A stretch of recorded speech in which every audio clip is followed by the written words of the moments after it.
रसूलों के अमाल और उसका 26 बाब जो 32 आयात पर मुश्तमिल है। अग्रिप्पा ने पौलुस से कहा, तुझे अपने लिए बोलने की इजाजत है। पौलुस हाथ बढ़ाकर अपना जवाब यूं पेश करने लगा कि ऐ अग्रिप्पा बादशाह, जितनी बातों की यहूदी मुझ पर नालिश करते हैं, आज तेरे सामने उनकी जवाबदही करना अपनी खुशनसीबी जानता हूं, खास कर इसलिए कि तू यहूदियों की सब रस्मों और मसलों से वाकिफ है। बस मैं मिन्नत करता हूं कि तहम्मुल से मेरी सुन ले। सब यहूदी जानते हैं कि अपनी कौम के दरमियान और यरूशलेम में शुरू जवानी से मेरा चाल चलन कैसा रहा है। चूंकि वो शुरू से मुझे जानते हैं, अगर चाहें तो गवाह हो सकते हैं कि मैं फरीसी होकर अपने दीन के सबसे ज्यादा पाबंदे मजहब फिरके की तरह जिंदगी गुजारता था, और अब उस वादे की उम्मीद के सबब से मुझ पर मुकदमा हो रहा है जो खुदा ने हमारे बाप दादा से किया था।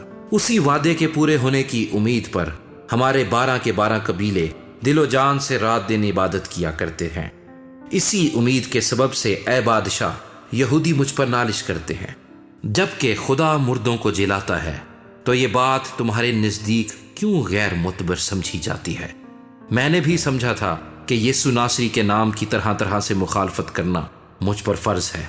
चुनाचे मैंने यरूशलेम में ऐसा ही किया और सरदार कहनों की तरफ से इख्तियार पाकर बहुत से मुकद्दसों को कैद में डाला, और जब वो कत्ल किए जाते थे तो मैं भी यही राय देता था, और हर इबादत खाने में उन्हें सजा दिला दिलाकर जबरदस्ती उनसे कुफर कहलवाता था, बल्कि उनकी मुखालिफत में ऐसा दीवाना बना कि गैर शहरों में भी जाकर उन्हें सताता था।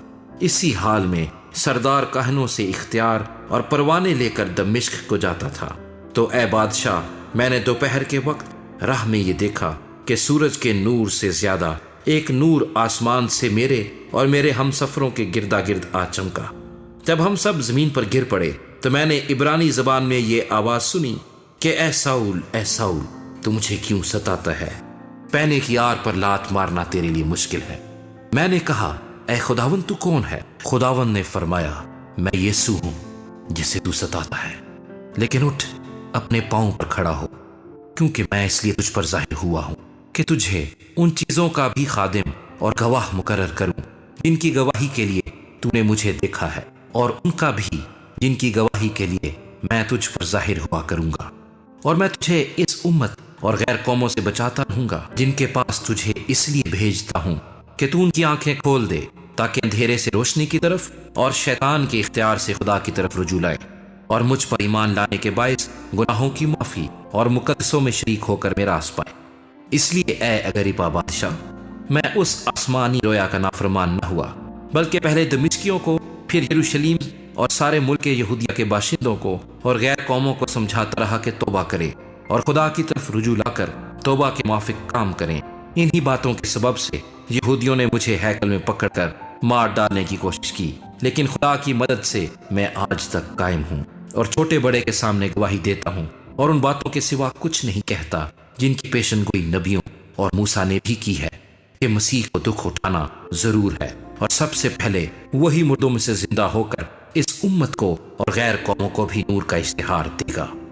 जब वो इस तरह जवाबदेही कर रहा था तो फिस्तुस ने बड़ी आवाज से कहा, ऐ पौलुस, तू दीवाना है, बहुत इल्म ने तुझे दीवाना कर दिया है। पौलुस ने कहा, ऐ फिस्तुस बहादुर, मैं दीवाना नहीं बल्कि सच्चाई और होशियारी की बातें कहता हूँ। चुनाचे बादशाह, जिससे मैं दलेराना कलाम करता हूँ, ये बातें जानता है, और मुझे यकीन है कि इन बातों में से कोई उससे छिपी नहीं, क्योंकि ये माजरा कहीं कोने में नहीं हुआ। ऐ अग्रिप्पा बादशाह, क्या तू नबियों का यकीन करता है? मैं जानता हूँ कि तू यकीन करता है। अग्रिप्पा ने पौलुस से कहा, तू तो थोड़ी ही सी नसीहत करके मुझे मसीही कर लेना चाहता है। पौलुस ने कहा, मैं तो खुदा से चाहता हूँ कि थोड़ी नसीहत से या बहुत से सिर्फ तू ही नहीं, बल्कि जितने लोग आज मेरी सुनते हैं मेरी मानिंद हो जाएं, सिवा इन जंजीरों के।